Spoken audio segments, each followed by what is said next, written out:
Chamacos, buenas tardes, me da mucho gusto verlos aquí el día de hoy. Para mí siempre es un placer estar aquí dándoles clases y como todos los días de lunes a jueves, vamos a iniciar con la clase de hoy. Como bien saben, este cuarto módulo, este módulo de sociología, nosotros estamos aprendiendo acerca del ser humano, el ser social y la sociedad técnicamente. Así se llama el módulo, ser social y sociedad. Y estamos analizando cómo es que está compuesta la sociedad y cuál es el papel que juega el ser humano dentro de la sociedad al ser considerado un ser social, tanto en su proceso de socialización como en su impacto en los otros seres sociales que están a su alrededor.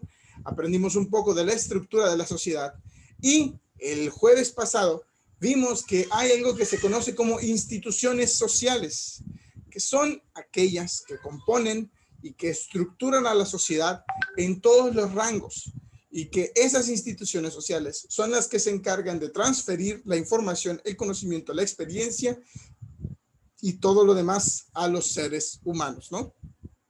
Les dejé de tarea ahí que platicaran una experiencia respecto a las instituciones sociales con las cuales ustedes hayan tenido contacto, ¿no? La institución social familiar, educativa, religiosa, económica y política. Y el día de hoy nos vamos a remontar hacia atrás.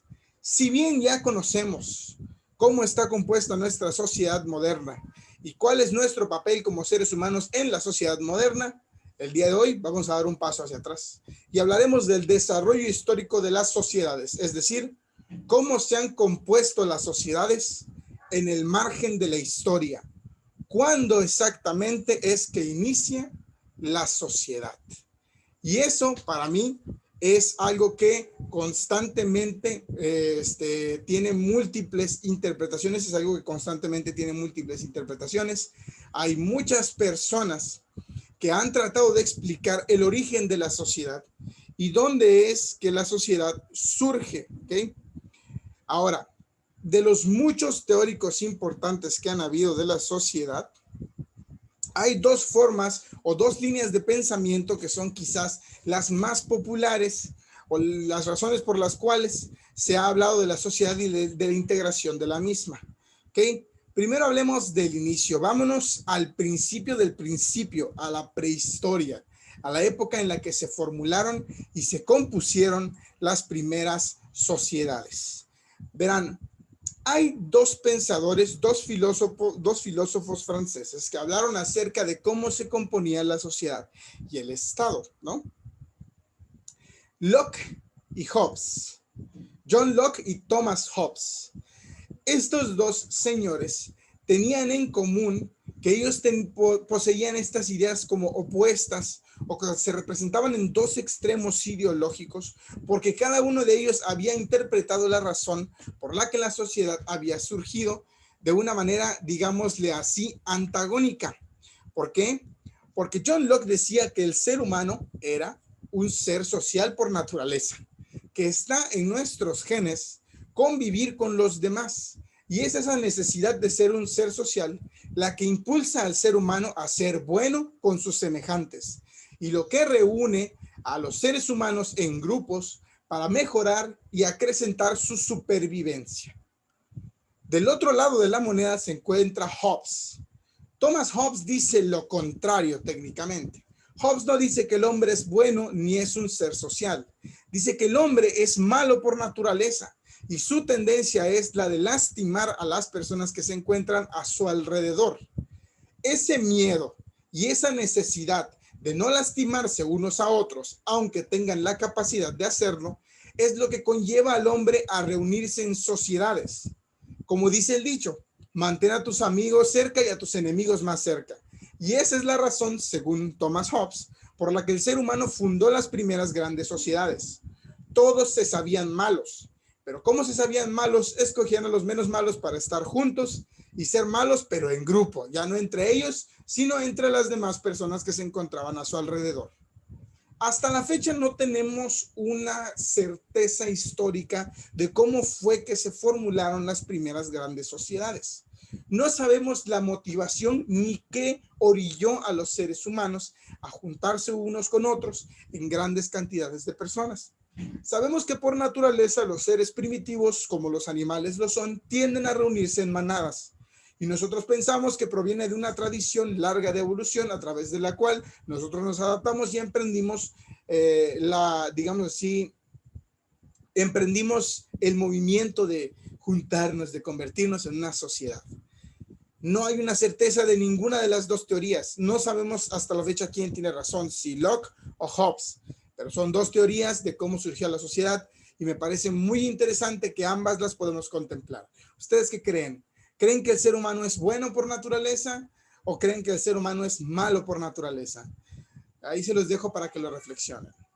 Sea por la razón por la que sea, los seres humanos en la prehistoria se empiezan a juntar una vez que son víctimas de la evolución y se dan cuenta de que se necesitan unos a otros para sobrevivir y subsistir. Entonces se crean las primeras sociedades. La primera sociedad o la primera forma de sociedad que surge es la sociedad cazadora y recolectora. La sociedad cazadora y recolectora es el resultado de los grupos pequeños nómadas, es decir, grupos de seres vivos, seres humanos, que constantemente estaban en movimiento, organizándose unos con otros para asignar tareas y trabajos básicas de las cuales ellos se encargaban como seres vivos que son. Su necesidad de sobrevivir los orilló a juntarse en grupos cada vez más grandes, pero no tan grandes porque estaban en constante movimiento. ¿Cómo era que se organizaban? Bastante fácil. Su forma de trabajo se dividía por el sexo. Recuerden que estamos hablando de una época en la que los seres humanos eran mucho más primitivos.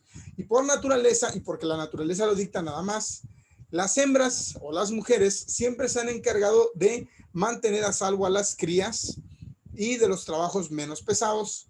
Es el común denominador, no en todos los casos del reino animal. En realidad hay casos en el reino animal, como lo es con los leones, que las leonas son las que cazan y los leones están todo el día echados, pero es, digamos así, el común denominador, mientras que los machos, por ser los más robustos y los más fuertes, se encargan de las tareas más pesadas y más estropeantes. Tal es el caso de los primates, que son, según la ciencia, nuestros familiares más cercanos. Entonces, persiguiendo esa misma línea de pensamiento, la primera conjunción de humanos que existió, se dividía el trabajo entre los que cazaban y las que recolectaban. Mientras los hombres se encargaban de buscar a los animales y luchar contra todas las amenazas que existieran a su alrededor, recordemos que en la época primitiva había muchas amenazas constantemente acechando al hombre, las mujeres se encargaban de la educación, la protección de los niños y de recolectar todos los vegetales y frutas que necesitaran. ¿Cómo estaban organizados de forma jerárquica? ¿Existía un estado en ese entonces? No, no se puede determinar que existía un estado. Recuerden que la sociedad tiene que compartir lugar y cultura, y pese a que ellos tenían cosas en común, estos compadres no tenían un lugar en el que se establecían. Al contrario, constantemente se movían de diferentes lugares. Por lo tanto, no existía un estado ni una organización de gobierno que se pudiera determinar. ¿Y quiénes eran los que mandaban? Pues los que tenían más experiencia.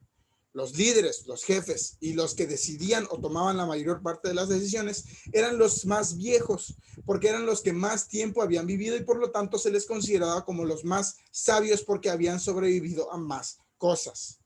No existía división de clases, es decir, no había ni pobres ni ricos.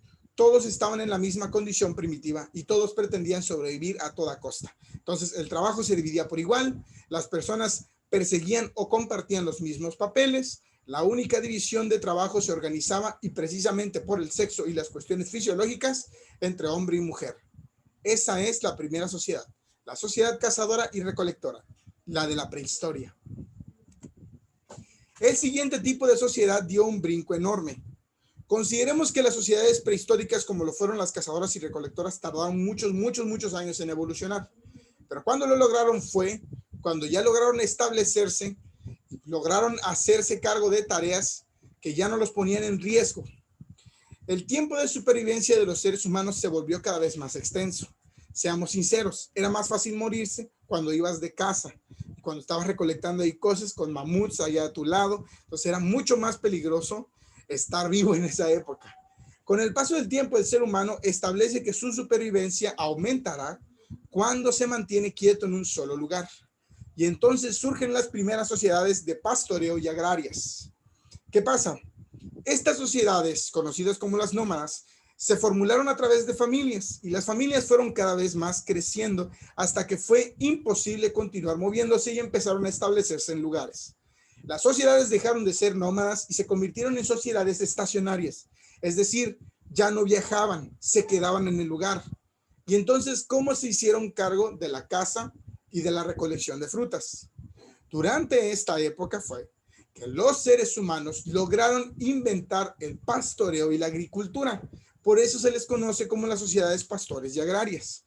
Porque después de mucho tiempo de estar cazando y arriesgándose, aprendieron que no era necesario atrapar gallinas, se atrapaban una gallina y un gallo y los se reproducían hasta obtener huevitos y más y cada vez más, y ya no necesitaban estar cazando cuando ellos mismos podían hacerse cargo de los animales que obtenían y que comían y que consumían y que eran necesarios para ellos.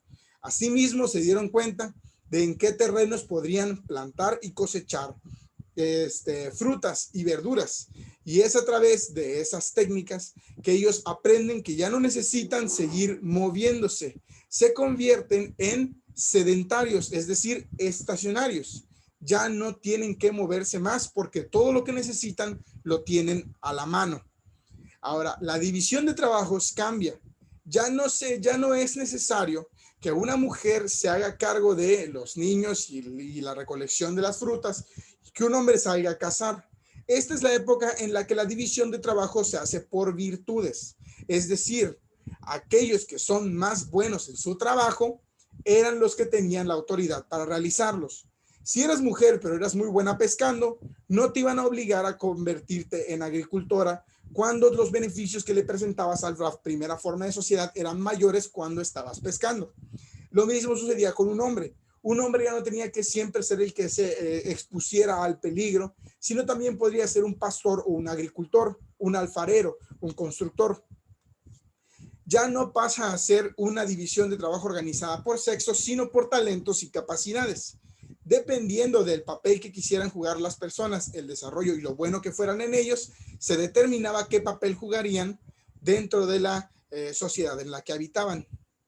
Ahora, las sociedades como estas no eran necesariamente pastoras y agrarias. Podían ser o solamente agrarias o solamente de pastoreo. Y fue en esta época donde surgieron las primeras relaciones entre sociedades, es decir, las primeras ocasiones en las que los grupos de seres humanos chocaron con otros grupos de seres humanos e hicieron tratos. Fue la primera conjunción de sociedades existente en la historia. ¿Qué pasaba? A veces una sociedad se encargaba de pastoreo y tenían un montón de animales y carne les sobraba, pero no tenían vegetales. Y en cambio otras sociedades no tenían carne ni pieles, pero sí tenían montones de vegetales porque los habían plantado. Entonces se empiezan a crear acuerdos y estas sociedades se empiezan a beneficiar unas de otras. Con el paso del tiempo, el crecimiento, el aumento y la forma en la que mutuamente se benefician las sociedades hace que crezcan más hasta llegar al punto de chocarse y unirse y construir sociedades mucho más grandes. Así fue como se construyeron las primeras grandes ciudades. Los grupos de personas crecían tanto que acababan encontrándose con otros y estos otros se añadían y poco a poco compartían los beneficios de la supervivencia mutua y se quedaban. En esa época también, los que se encargaban del liderazgo y de mandar no eran ya más los viejos, sino quienes hacían mejor su trabajo. Así, en el chat dice Eduardo, dejan de ser nómadas y se convierten en sedentarios. Sí, así es, Eduardo. Efectivamente. Ok, entonces les decía, ya en este momento, el trabajo por virtudes se convierte como la forma de vida más relevante para ellos. Los líderes y quienes tomaban las decisiones eran quienes demostraban que a través de sus talentos tenían la mayor capacidad de autoridad. A partir de aquí es de donde empiezan a salir los datos relevantes de los seres humanos, porque es en este momento que se va determinando quiénes son los que juegan el papel más importante dentro de la sociedad. Así como se acabaron los riesgos en los alrededores, surgieron otros. Entonces empezaron a surgir, por ejemplo, los primeros guerreros o defensores, soldados, que se encargaban de proteger a la tribu. Y usualmente el más talentoso, el más valiente, el más mamado, perdón por la expresión, era el que se encargaba de tomar todas las decisiones que tomaban en pro de la protección del lugar. Así es como se establecen los primeros líderes, por sus talentos, pero también por la relevancia y la importancia de estos mismos. O sea, por muy talentoso que fuera un pastor no iba a tomar una decisión por encima de un soldado. Aunque pusiéramos al pescador más talentoso y al soldado más talentoso, lo que les importaba más no era comer, sino vivir. Entonces, ¿a quién le iban a hacer caso? Pues al soldado. Así fue como se establecieron los primeros líderes, a través de las necesidades humanas de protección, seguridad y bienestar, y los que eran más talentosos y más buenos haciéndolo, los más buenos protegiendo a sus familias. Por eso es que los guerreros juegan un papel tan importante en todas las líneas de la historia. No existe ni una sola civilización en la que no se pusiera a los guerreros y a los soldados en un lugar importantísimo dentro de las filas de la sociedad, porque literalmente venían de una época violenta, y entonces, como estaban en una época violenta, el que tenía más capacidad de defenderse a sí mismo y a las personas que lo rodeaban, pues acababan siendo los líderes, los generales, los capitanes, los gobernantes. Bueno, como les decía, estas sociedades crecieron tanto y se expandieron a tal nivel que se convirtieron en lo que conoceremos y en lo que estudiaremos como las primeras grandes civilizaciones. Las primeras grandes civilizaciones son también conocidas como las sociedades y estados tradicionales porque, curiosamente y como común denominador, todas y cada una de estas sociedades, pese a que eran en territorios distintos y en épocas distintas, se organizaron exactamente de la misma forma. No importa si se trata de los mayas, de los chinos, de los romanos, de los judíos o de quien quieran. Todas las veces que se establecía una primera gran sociedad, una gran civilización, se establecía con la misma forma jerárquica. ¿Por qué? Porque el ser humano es así por naturaleza. ¿Cómo se los explico? Déjenme entrar en detalles. Estas son las primeras grandes civilizaciones y las sociedades y estados tradicionales. Aquí damos un pequeño retroceso, porque la división de trabajo ya no se convertía más en la capacidad de las personas, sino volvió a ser por sexo y edad.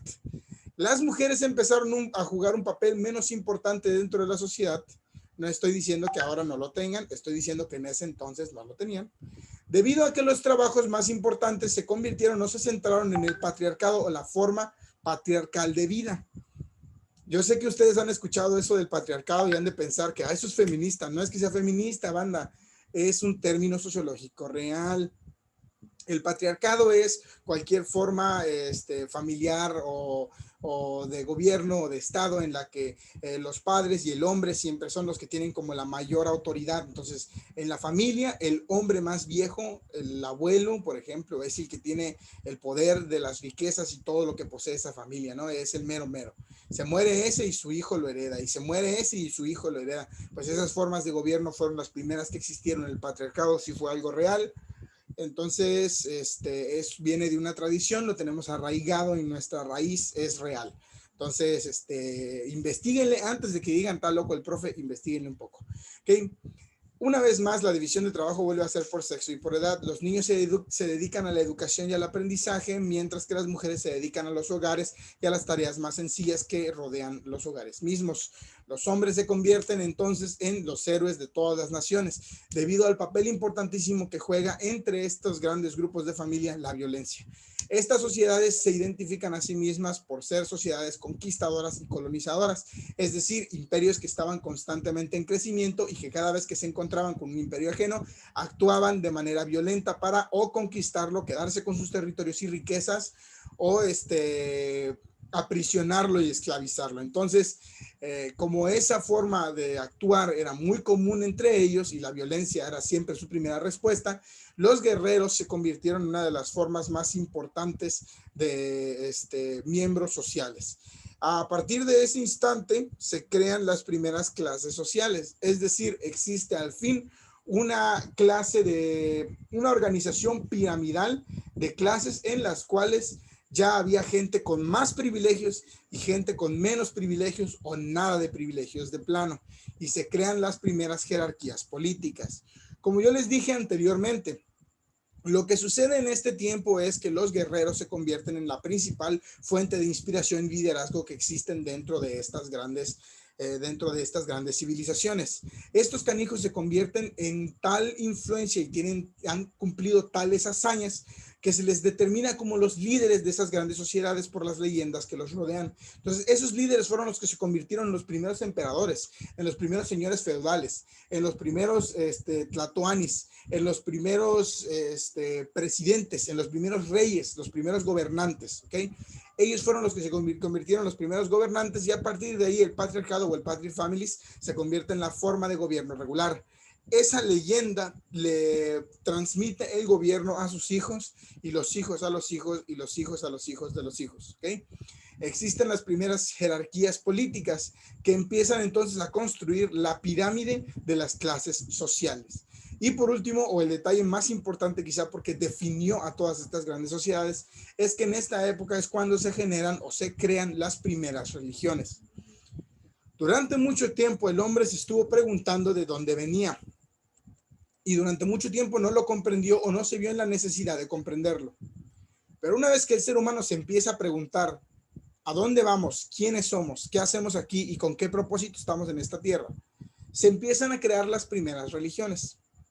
Las primeras religiones fueron el resultado del hombre tratando de explicar cuál era su verdadero origen, de dónde provenía, de qué se trataban todas esas cosas que ellos podían ver a su alrededor y que no comprendían. Siempre he tratado de explicar, y siempre le he dicho a muchas personas, que las religiones tienen su origen, como lo decía Augusto Comte, como vimos o como vamos a ver todavía en las teorías sociológicas, vienen de un estado ignorante del hombre. Aguas, no estoy diciendo que ser religioso es ser ignorante. No pongan palabras en mi boca, no es lo que estoy diciendo. Estoy diciendo que al no saber, el hombre justifica lo que no entiende y se lo atribuye a obras divinas. ¿Qué es más fácil en esa época? Considérenlo. Todos los días ven un astro salir y ese astro ilumina y da calor. Y cuando se esconde, llega la noche. Nosotros sabemos que se trata de una estrella alrededor de la cual nosotros giramos y que conforma nuestro sistema solar. Y como conforma nuestro sistema solar, sabemos cuál es el papel de la Tierra con el movimiento de traslación y sabemos cuál es el papel que juega el Sol al iluminarnos. En esa época ellos no tenían ni idea ni de qué eran los planetas, ni de qué era el Sol, ni de qué era nada. Entonces, ¿qué era lo primero que pensaban? Ha de ser un dios. Llovía y cayó un trueno. Ellos no tenían idea de que se trataba de la energía que se acumulaba en las nubes y que se disparaba y se disipaba en el aire. Ha de ser un dios. De repente se inundaban porque hubo un movimiento en las placas de la tierra y surgió un maremoto. Ellos no decían, es un maremoto. ¿Qué decían? Ha de ser un dios. Y todo lo que no comprendían se lo atribuían a la religión, a las divinidades, y por eso constantemente nos encontramos con dioses de fenómenos que eran imposibles de explicar en las civilizaciones. Todas las civilizaciones tienen un dios del sol, un dios de la muerte, un dios de la lluvia, un dios del agua, un dios del fuego. De todo lo que no comprendían tenían un dios. Ahora, la religión se convierte en el común denominador de todas las civilizaciones. Todas estas civilizaciones son altamente religiosas. Algunas monoteístas de un solo dios, algunas politeístas de múltiples dioses. Y cada una de ellas tiene sus propias líneas de pensamiento y sus propias figuraciones sobre Dios, pero algo que sí es relevante notar y hacer notar es que todas las personas que se decían a sí mismos mensajeros de Dios, predicaban la palabra de los diferentes dioses o en su defecto decían saber mucho de ellos, eran considerados muy importantes dentro de las jerarquías sociales. Por lo tanto, se crea la pirámide y en la pirámide los que están en la torre, la punta más alta son los reyes, la realeza, los emperadores, los gobernantes. Debajo de ellos se encuentran las líneas más importantes. Los religiosos, los que explican de dónde venimos, los sacerdotes, por ejemplo. Y al lado de los sacerdotes se encuentran los guerreros, los que defendían a su patria. Debajo de los guerreros y los sacerdotes se encuentran los artistas, los que se dedicaban, por ejemplo, a la belleza y a la agricultura y a las cosas relacionadas a el bienestar de su propia gente, los artistas y los mercaderes. Abajo están los campesinos, que son los que se encargan de todo el trabajo y la labor pesada. Y debajo de los campesinos, que eran la clase más baja, se encontraba una clase ultra baja que eran los esclavos. Eran los prisioneros y los supervivientes de los otros pueblos conquistados a quienes se llevaban a sus ciudades para esclavizarlos, explotarlos y darles las peores tareas imaginables. La esclavitud también se convirtió en el común denominador de la deshumanidad del ser humano.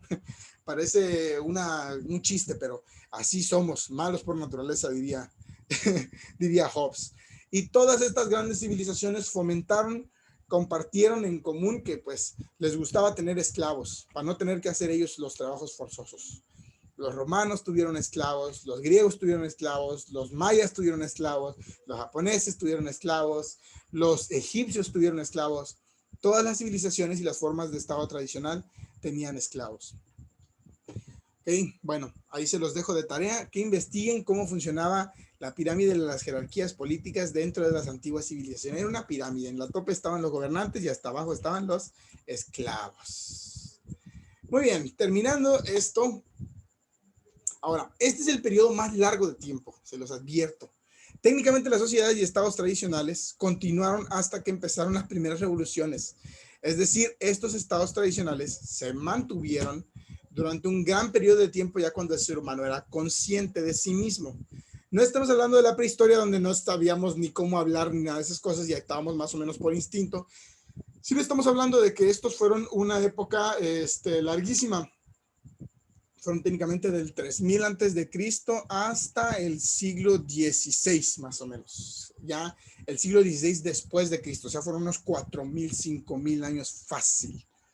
Ay, bueno, estas sociedades fueron largas, pero posterior a ellas vino una nueva forma de sociedad, la sociedad moderna como la conocemos, las sociedades industrializadas.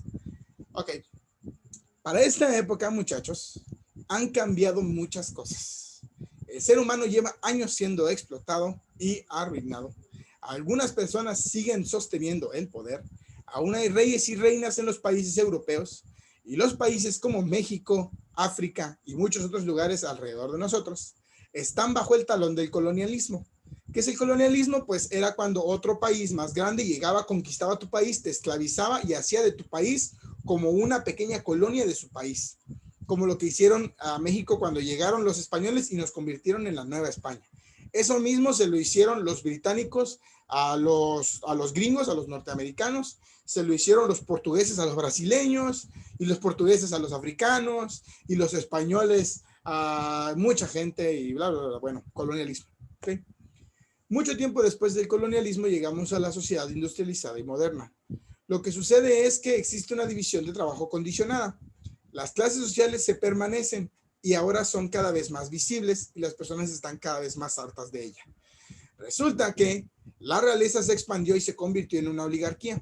Las personas ricas y famosas eran las que se encargaban de mover todo el dinero, mientras que las personas normales como nosotros, la clase media baja, se encargaba del trabajo duro, pesado y no hacía nada más que trabajar todo el día para poder tener algo que comer. Ahora, se dice que la sociedad industrializada y moderna llega cuando el mundo se introduce por primera vez a la máquina de vapor y se crea el primer ferrocarril. A partir de ahí se genera la revolución industrial y el ser humano ya no vuelve a ser el mismo de antes. Los trabajos pesados se vuelven cada vez menos pesados o son más fáciles de hacer gracias a las máquinas de vapor. Las invenciones permiten que el ser humano invente cada vez cosas más tecnológicas para revolucionar y facilitar todos los procesos, como el sistema de poleas o posteriormente la electricidad. Y por supuesto, esto provoca que con el paso del tiempo, el hartazgo y el abuso de los trabajos condicionados, que eran cada vez más pesados, los seres humanos empiezan a impulsar y a crear ideologías políticas que pretenden hacer cambiar la forma de gobierno que tenemos. Y es aquí cuando se empiezan a derrocar los reyes, las reinas, los reinados y todas las formas fuertes de gobierno opresor que estaban previas a nosotros, a los que hoy nos encontramos, la sociedad posmoderna. En este momento es cuando los pobres se dan cuenta, no manchen, nos estamos partiendo el queso y los ricos siguen siendo ricos y los pobres seguimos siendo pobres y mis hijos están muriendo en una fábrica de carbón y yo me estoy muriendo aquí tratando de reparar el ferrocarril. Necesitamos cambiar la forma en la que vivimos y surgen las primeras grandes revoluciones. Se dice que el mundo es introducido a la sociedad moderna cuando Francia realiza su primera gran revolución, se derroca a la corona francesa y entonces todo el mundo lo empieza a imitar. Se independizan los Estados Unidos, se independiza México, se independiza África, se independizan todos. El colonialismo posteriormente se acaba. Todas estas cosas feas que habían sido fomentadas durante mucho tiempo, como el maltrato del trabajador y la opresión del pueblo, empiezan cada vez a extinguirse. Y cada vez es más fácil que las personas exijan y demanden sus derechos porque se supone que los tienen. Esta es la sociedad industrializada y moderna. Ahora, nosotros no pertenecemos a ninguna de estas sociedades. Todas estas sociedades son sociedades antiguas. Nosotros no pertenecemos a una sociedad moderna. Yo sé que moderno suena como nuevo, pero moderno era el siglo pasado. Ahorita vivimos en la sociedad postmoderna. Es la sociedad posterior a la modernidad. Lo que quiere decir que todo lo que nosotros somos es una nueva forma de sociedad. Hay muchas cosas que podríamos decir acerca de nuestra sociedad como es. Siguen existiendo cosas que las mujeres y los hombres no podemos hacer por el simplemente hecho de tener un género distinto. Hay clases sociales aún hay ricos, aún hay pobres y aún hay gente que se aprovecha de de las personas que tienen menos recursos. Eso sigue ahí. Las ideologías políticas siguen chocando. Tenemos a la izquierda y a la derecha de un lado distinto. Lo hice al revés. Tenemos a la izquierda y a la derecha. Estas dos formas de ideologías extremistas, liberales y conservadoras que constantemente tratan de buscar el poder y hacerse del gobierno. El mundo está cada vez más industrializado a tal punto de que ahora ya no vivimos una revolución industrial, sino lo que se conoce como una revolución digital. Y la mayor parte de nuestras interacciones sociales se han distribuido hacia la Internet. Nos hemos convertido en una forma nueva de sociedad, una forma nueva de la que hablaremos durante las siguientes unidades. Por el día de hoy, estas son todas las sociedades previas a la sociedad en la que nos encontramos que necesitamos aprender y conocer, porque entender nuestra historia nos permitirá saber quiénes somos ahora. Muy bien, con eso terminamos la clase de hoy. Sí me dio tiempo y me quedaron 2 minutos. Déjenme explicarles la tarea. La tarea es muy sencilla.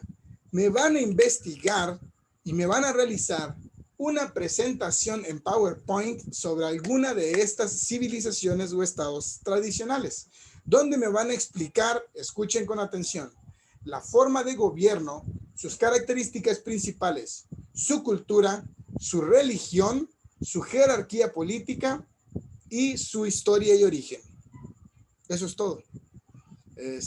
Van a explicarlo, organizarlo y me van a hacer una presentación así como las que yo hago. Poquitas letras, más información. Porque mañana las van a presentar en vivo y a todo color aquí en clases. El valor de este trabajo es de 2 actividades. Una cuenta el trabajo de PowerPoint entregado y la otra será la presentación en vivo presencial que van a hacer. ¿Ok? Ok, me pidió Juan José que lo repita. Ok, me pidió Juan José que lo repita, pero ya se va a acabar. Les mando otra reunión y ya aclaro todas sus dudas. ¿Sale? Ahorita les mando otro link. No se desesperen.